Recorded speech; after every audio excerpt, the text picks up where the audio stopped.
going to present the sort of first half of the talk, and then I'll present the second half, and then we'll open up for Q&A. Okay? Here goes. Everyone should have a handout. And you shouldn't have to look at it, at least while I talk, because if you're like me, at least, it can be a bad idea to look at one thing and listen and look and listen. Brain too small, can't multitask. That's how I am anyway. So if you have to pick one, you should be able to get it just from listening to me, and should be able to just use the outline and handout later. Anyway, this is new work. It's not complete. We sort of have these ideas that are swimming around in our heads. We pretty much think we know what we want to say here, but we're not sure, so we're looking forward to your feedback. Here's the outline of what we're going to do. We're going to introduce this puzzle and some tools we're going to use to try to resolve it. Then we'll talk about what's right in certain attempts to solve this puzzle other than our own. And then we'll lay out our own attempt to solve the puzzle, and that will also bring out what we think is wrong in the attempts other than our own. And then we have some rather important, we think, remarks to leave for the closing. Anyway, here goes. Introducing the puzzle. Here is a true story with a moral. We know this guy named Steve Sandage. He's a theologian and psychologist at Boston University, and a few years ago he announced to his team that he's going to start studying humility. And the female members of his team reacted by saying something very close to, humility is exactly what you need more of if you're a white male. So that's like an interesting sociological fact that actually happened. What should we make of that? Well, one moral of that story that you might try to draw from that story is that humility is in some way inappropriate for those who are underprivileged. That's a moral you might try to draw from that story. And indeed, as it happens, many theorists have suggested something along those lines. Theologians like Evelyn Helgeveld and philosophers like Nancy Snow and Robin Dillon have in various ways suggested that very idea. One of my favorite theorists, the great Frederick Douglass, escaped slave, important abolitionist, one of the first serious African-American thinkers, wrote the following in his autobiography. With a book in my hand, so redolent of the principles of liberty, with a perception of my own human nature and the facts of my past and present experience, I was equal to a contest with the religious advocates of slavery, whether white or black. For blindness in this matter was not confined to white people.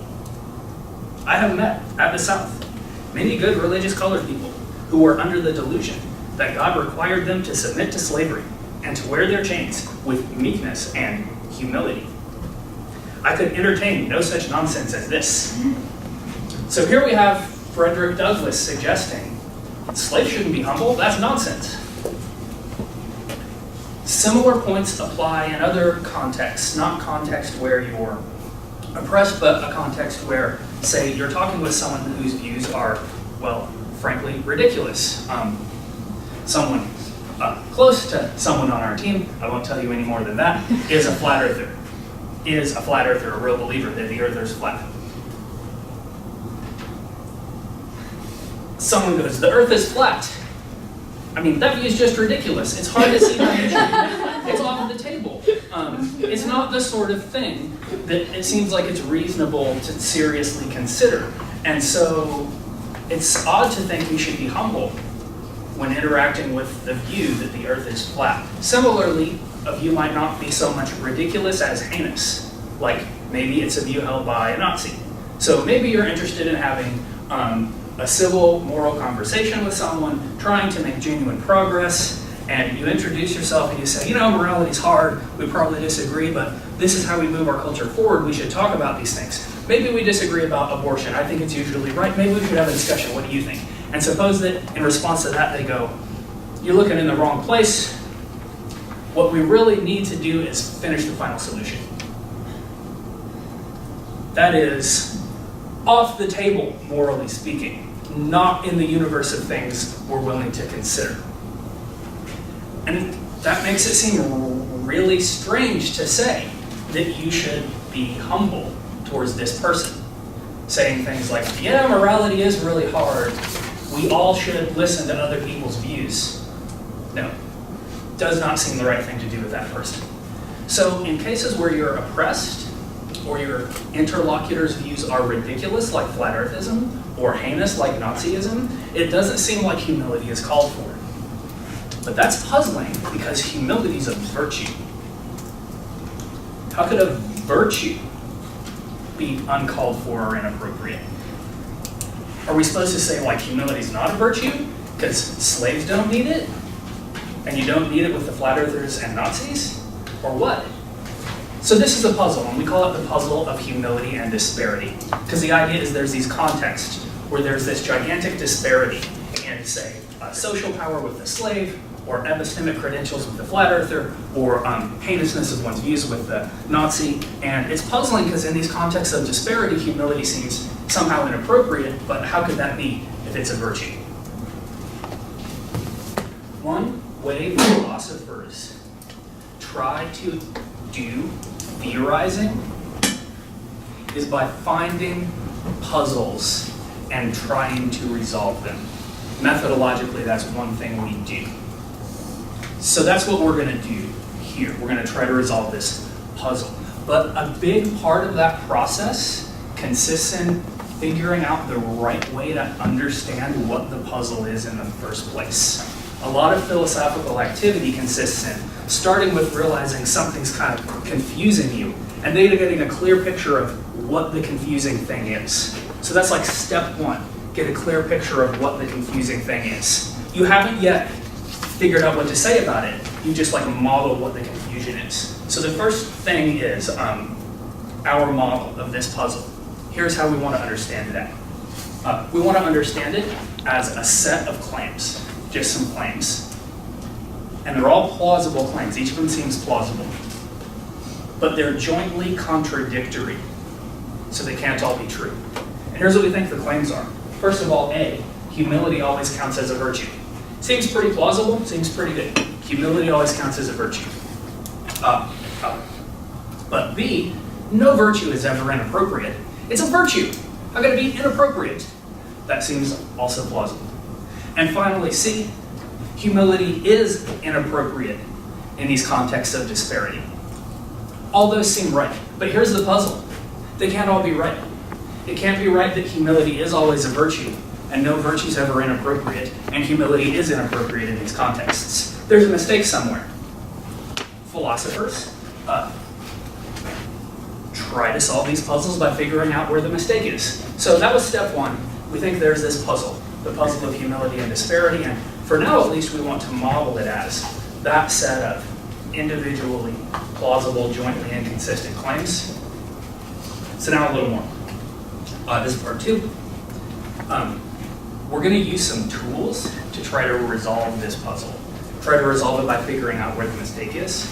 And the first tool is the limitation zoning theory, which you just heard about. Check. And the second tool is some distinctions. We actually think there's a whole bunch of interesting distinctions in the ballpark of all this, and we're not going to tell you about all of them. The two important ones I'm going to focus on are these. Well, first, there's this distinction between traits and virtues. Jason already talked about this. A trait's one thing, owning your limitations is one thing, but for that to be a virtue, more has to be the case as well. At least you must not have it in too excessive or too deficient a degree. If you sort of over-own your limitations, that's not a virtue. That's making you servile or deficient and so vicious. You have the trait of humility, but in excess, and so it's not virtuous. I should say already right away, just that distinction between traits and virtues shows us something about the puzzle. One of the plausible but inconsistent claims is the claim humility always counts as a virtue. It doesn't. Humility doesn't always count as a virtue. Sometimes it counts as a trait. That's part of our solution to the puzzle, but not actually that big of a part. More on that soon. In addition to the tool for solving the puzzle that consists in the trait-virtue distinction, we also have a distinction between what we call, sorry, if you have better words for this, let us know. But we also have a distinction between what we call general humility characteristic acting. That's all right. But there's more. Context relative humility characteristic acting. There's what humble people characteristically do across all contexts, and we think that's on your limitations. But in certain kinds of contexts, other more specific things are characteristic of humble people. Like here's a context when you make a mathematical error. What's characteristic of humble people in that context is admitting that they made a mathematical error. Admitting that you made a mathematical error is not characteristic of humble people in athletic contexts where they miss a basketball free throw, because it's irrelevant to those contexts. But it is characteristic of humble people in contexts where they make a mathematical error. So there's what characteristically humble people do, and there's also what, relative to a given sort of context, humble people do. That's the distinction between general humility characteristic acting and context relative humility characteristic acting. Finally, here's the last part for me that Heather will have about 15 minutes. Just look back one more time, or just listen back one more time, about what we think the puzzle amounts to, or how we're modeling the puzzle now. We think it's just the set of these claims. Humility always counts as a virtue. No virtue is ever inappropriate, but humility is inappropriate in context of disparity. To solve this puzzle is to figure out which of those claims is mistaken. And one kind of solution exists in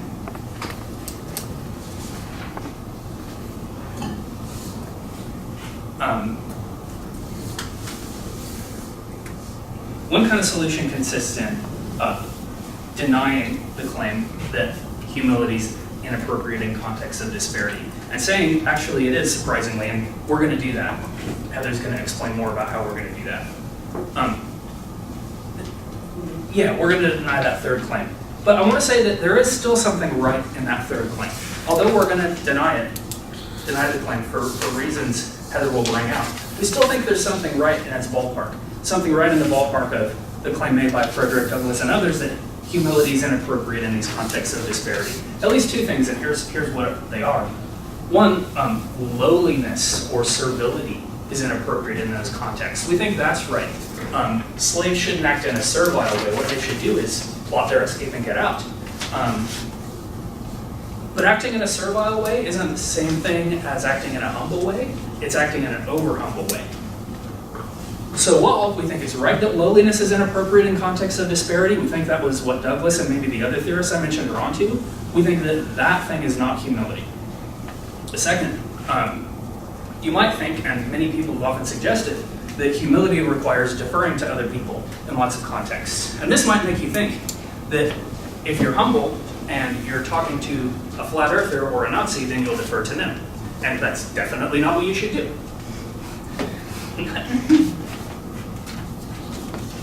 Indeed, we think it is inappropriate to defer to the flat earther or the neo-Nazi. That's right. And that's something right in the ballpark of the claim that humility is inappropriate in context of disparity. But although it's in the ballpark of that claim, it isn't really part of the content of that claim.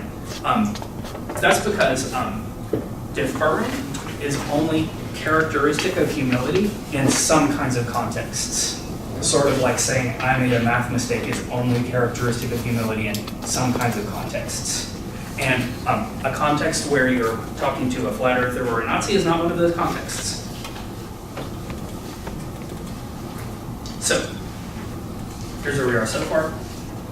I suggested there's this puzzle, and I gave you a model of what the puzzle is. We modeled it as these three incompatible claims. Heather's about to talk, but I just wanted to say one more thing.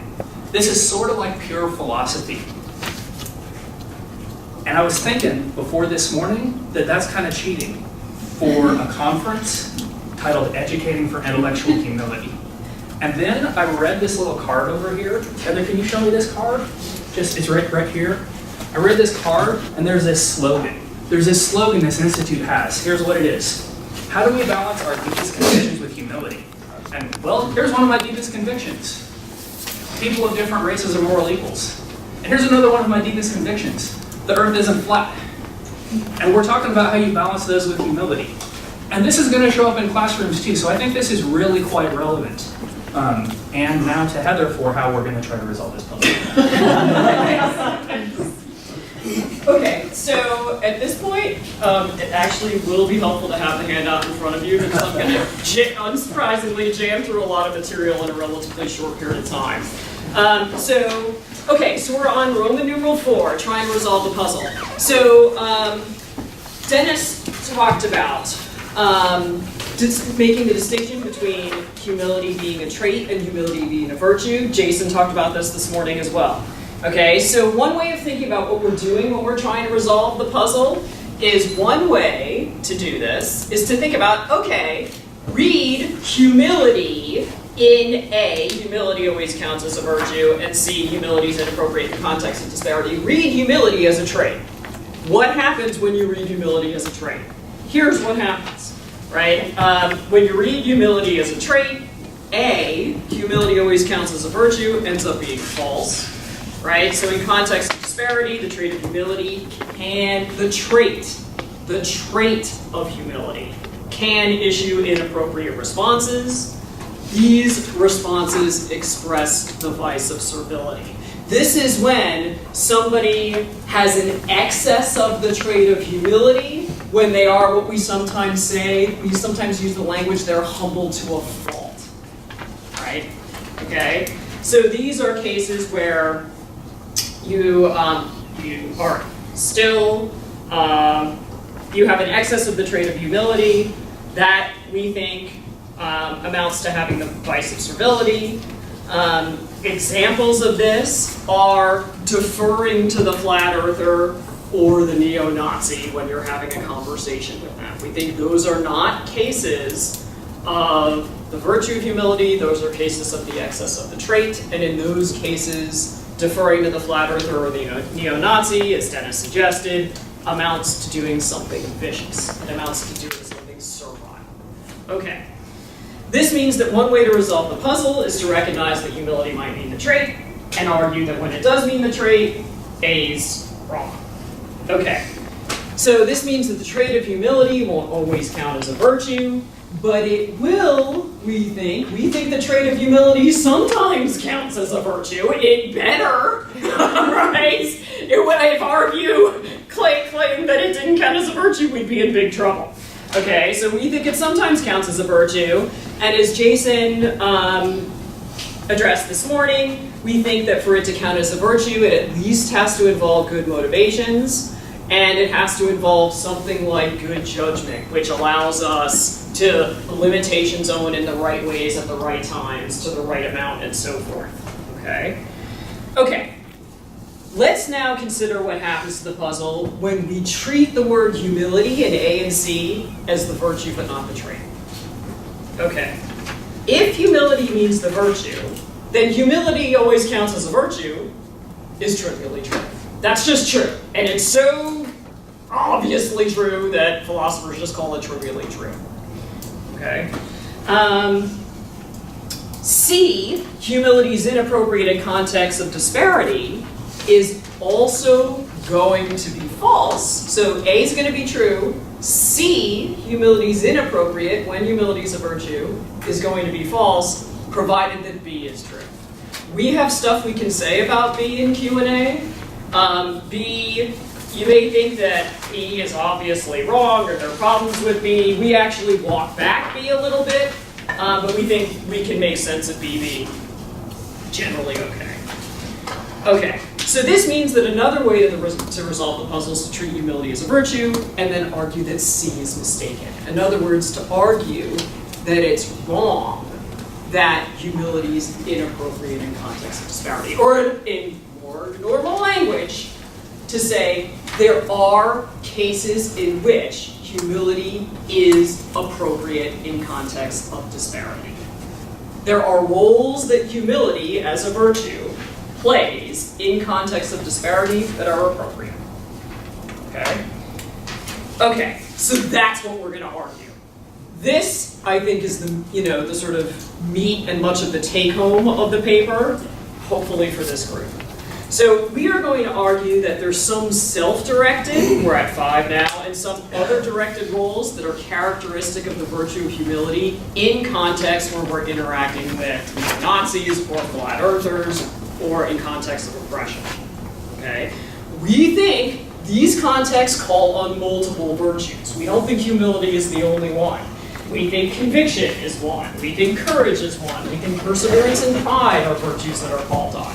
But we think that humility is still called on, and humility still has some appropriate roles to play. And we're going to try to tell you what we think those are. Okay, so we talk about 5 roles. My number is off here. MS Word was driving me crazy. But we talk about 5 roles: tempering ambition, tempering belief, tempering affect, those are the self-directed roles, and engaging with others and seeking assistance. Okay, so I'm going to walk you through these fairly quickly. So tempering ambition. Humility helps us set goals that are appropriately difficult. It keeps us from biting off more than we can chew.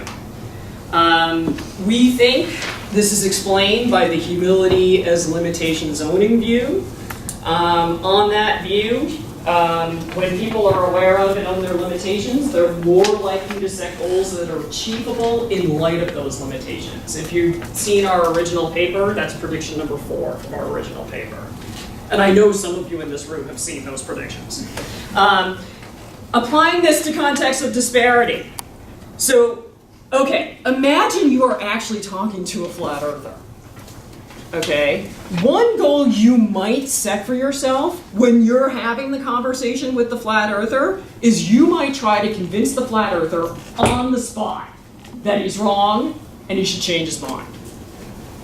Okay, a person with the virtue of humility is likely to recognize that that goal is too difficult to attain. Okay, so this is the virtue of humility involves tempering our goals here, right? So in the service of other virtues, like civility, like charity, like maybe curiosity, the virtue of humility can help us set appropriately difficult goals with respect to the flat earther, like maybe understanding what's motivating the flat earther. Okay? We're going to use an example here that Tracy Linera is very familiar with and has written about herself. This is an example of Daryl Davis. Daryl Davis is an African-American musician who has convinced several Klan members to leave the Klan. Okay, so there's this really cool documentary about Daryl Davis. It's called Accidental Courtesy. And in this documentary, he talks about tempering his ambition. So this is a quote from him. And I should say Daryl Davis is a little on the portly side. Okay, we need this information to get this quote to work. Okay, so he says this. You all see this fine figure right here, and he sort of asks people to look at his midsection, right? I didn't put this on overnight. I want to lose it. I'm not going to lose it by tomorrow, but if I work on it over time, it will shrink down. When you're ingrained in this stuff, here he's talking about white supremacy, you're not going to shut it off overnight. So he recognizes that he's not going to be able to shift Klan members overnight. He recognizes there are some Klan members he is never going to be able to change. Okay, second role that's characteristic of the virtue of humility in context of disparity. Humility helps us refrain from forming beliefs that outstrip our evidence. Okay, so we think limitation zoning account of humility tells us this. When people are aware of and own the limitations of their evidence, they're less likely to form beliefs that their evidence doesn't support. This is prediction 13. When we apply this to a context of disparity, this kind of limitation owning can prevent us from forming the belief that our interlocutor is an irredeemable monster. It can prevent us from forming the belief that our interlocutor, if they're a flat earther, is an irredeemable dolt. Okay? Here we think humility may be supporting virtues like conscientiousness and justice. The illustration we have here is from Martin Luther King. He says this in The Strength to Love. We must recognize that the evil deed of the enemy neighbor, the thing that hurts, never quite expresses all that he is. An element of goodness may be found even in our worst enemy. When we look beneath the surface, beneath the impulsive deed, we see within our enemy neighbor a measure of goodness and know that the viciousness and evilness of his acts are not quite representative of all that he is. So we think that humility as limitations owning can help us follow this often extremely difficult advice to follow of Martin Luther King. Interestingly, the virtue of humility might also help an oppressed person resist internalizing the perspective of her oppressors, right? So it might help the oppressed person refrain from forming the belief that she is as her oppressors think she is. Refrain from forming the belief that she is inferior, because that's not what her evidence supports. Okay, I'll try to cover at least 2 more of these. Tempering affect and engaging with others. So tempering affect, this wasn't a feature of intellectual humility, but we think this is a feature of humility in general. So humility helps us prevent our emotions from becoming excessive. A humble person will be aware of and own her tendencies toward excessive affect. So if I actually have lots of excessive affect, unsurprisingly to any of you who've ever met me.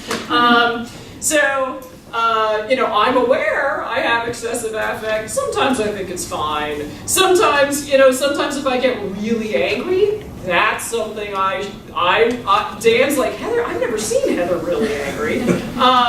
But if I get really angry, I recognize that's something I need to work on, and I should try to change. Okay? How do we apply this to the context of disparity? So sometimes being frustrated with a flat earther is appropriate, but white-hot rage in response to the flat earther isn't. Sometimes trepidation in response to a neo-Nazi is appropriate, but sheer terror isn't. And this will depend on the context. It's also going to depend on the social identity of the person who's interacting with the flat earther, and as particularly the case of the neo-Nazi. In helping to prevent our emotions from becoming excessive, the virtue of humility supports other virtues like courage and Aristotle's virtue of good temper. Good temper for Aristotle is supposed to prevent us from being excessively angry. So it helps us temper our emotions when such tempering is called for. We don't think it's always called for. Okay? Now, when is it called for? That's a really hard question. We think that's a fantastic question.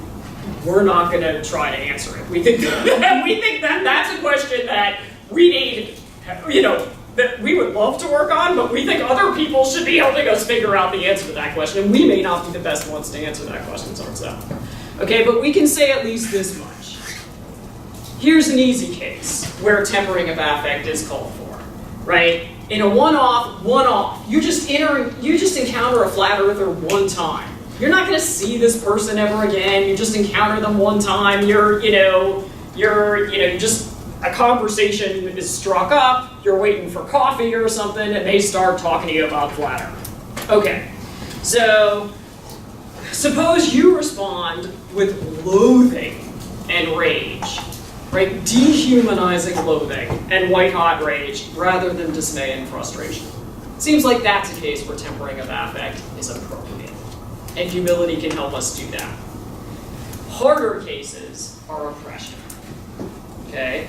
So Bell Hooks tells us that, quote from her, many African Americans feel uncontrollable rage when we encounter white supremacist aggression. That rage is not pathological, it's an appropriate response to injustice. Okay, so we are not disputing that. What we are suggesting is that even if the tempering of anger and hatred prove less applicable to contexts of oppression, because it's appropriate to have white-hot rage and dehumanizing loathing in those cases, even if that's right, there are going to be other contexts of disparity to which tempering of affect is relevant, like the flat earther case. And it's not just anger that gets tempered here. It's fear, it's disgust, it's going to apply to other emotions as well. Okay, last thing, engaging with others. So humility helps remove obstacles to engaging with others when such engagement's called for. Again, we're not saying it's always called for, but when it's called for. So a humble person will be aware of and own her limitations, including the limitations of her evidence and her tendencies toward excessive affect. We've just talked about that. Tempering belief, tempering affect. And so a humble person who avoids believing that the flat earther is an irredeemable dolt or the neo-Nazi is an irredeemable monster, and who avoids hating them with dehumanizing loathing will be less likely to disengage. We think there are clearly going to be cases where disengagement is appropriate, but there are also going to be cases where it's not, where the right thing to do is to stay engaged. And we think virtues of civility are going to tell us when engagement is and is not appropriate. And when these other virtues tell us that engagement is appropriate, humility can help play a supporting role here. So Frederick Douglass says something that supports our suggestion here. So before the Civil War, there were some abolitionists in the United States who wanted to secede and have their own country where slavery was illegal. And Frederick Douglass rejects that view. And in one of his 1855 speeches, he says this: the no union with slaveholders view, that's the we're going to secede and have our own country where slavery is illegal. The no union with slaveholders view, quote, leads to false doctrines and mischievous results. It condemns our Savior for eating with publicans and sinners. We hear the motto, no union with slaveholders, and I answer it, no union with slaveholding. I would unite with anybody to do right and with nobody to do wrong. Okay, so we, of course, don't know whether humility helped Frederick Douglass, humility in the sense of limitations owning, helped Frederick Douglass form these views, but we think it could have. And he could have engaged with people with whom he disagreed, in part because he was tempering his belief in his affect. Last point I want to make for now, it's really important, I think, to note here, so I don't know if Dennis, I don't know what they think about this, we'll see. I mean, Dennis agrees, Dan and Jason, I don't know what they think. So even when engagement within the wrong others is called for and humility helps us achieve it, we need not be open-minded. So Douglass holds fast to the conviction that slaveholding is wrong. We likewise hold fast to the belief that the earth is round and that people are equal. None of these engagements put belief revision on our part into play. We are not engaged in an open-minded effort to figure out what to believe. We already know what to believe. It's civility and charity that tell us when to engage, not open-mindedness. Okay, so I should probably just stop, yeah? How are we doing on time? 20 minutes. How about just the primary understanding? Okay, so okay, good. So last point we want to make is we've been focusing on we've been putting ourselves in the position of interacting with somebody who is in the wrong, right? A flat earther who has epistemically ridiculous beliefs, a neo-Nazi who has morally heinous beliefs. We've been putting ourselves interacting, we've been putting ourselves in the position of an oppressed person who's interacting with someone who's oppressing them. And we've been thinking about, okay, is humility on the part of the oppressed person, on the part of us when we're talking to the flat earther, on the part of us when we're talking to, is humility for us still appropriate? We've argued that it is. But we don't want to obscure the fact that the onus for change and action here is not on us. It's on the people who are in the wrong to begin with. It's on the oppressors, it's on the neo-Nazis, it's on the flat earthers. Okay, all right, thank you.